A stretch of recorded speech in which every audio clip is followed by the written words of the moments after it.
Right, this is section 5.9. Today's tessellations. It's a really fun word. It's a common thing that you'll see in art and in nature, something to do with polygons and patterns. So we have really two types of tessellations, and basically a tessellation is going to be a repeating pattern of a figure. So you've got the same figure or the same couple of figures that will cover a plane, and there are no gaps and there are no overlaps. And what's super important is that the figures meet in a vertices, and all the vertexes have the same, they're all the same vertex, and they have to make a 360-degree circle. Okay, so a regular tessellation is formed using regular polygons, and there would only be one. And then a semi-regular tessellation is going to be where you have two or more regular polygons, and every vertex is identical. Okay. So this would be an example of a regular tessellation, a honeycomb pattern, or like what you would see on a soccer ball. So if you look in the corner there, this hexagon, you can only have, anytime you have hexagons together in a regular tessellation, you're only going to have three that meet at each vertices, because together those angles make up 360 degrees.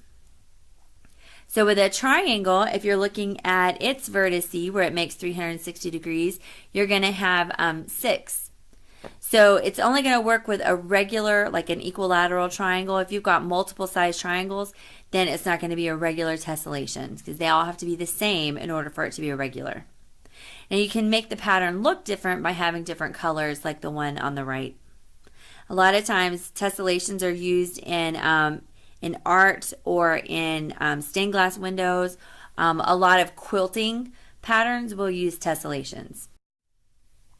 So a semi-regular tessellation would look more like this. You can see that there are two different shapes here. We have an octagon in the center, the yellow. These are octagons here, and then you have squares at each corner. But as you see at the vertices, no matter which one you look at, you've got one square and two octagons, because together they're going to make 360 degrees. Right? So here would be another one. This is 3 different shapes. So you've got your brown shape here, then you have a square, and then you have a hexagon. And so our vertice is going to contain one of each of them. So there's no vertice that you can pick out anywhere in there that has something different than one of each of them. Right? That makes it a semi-regular tessellation. That's all we have for today. So go ahead and complete your homework and do the quiz, and I will see you in class.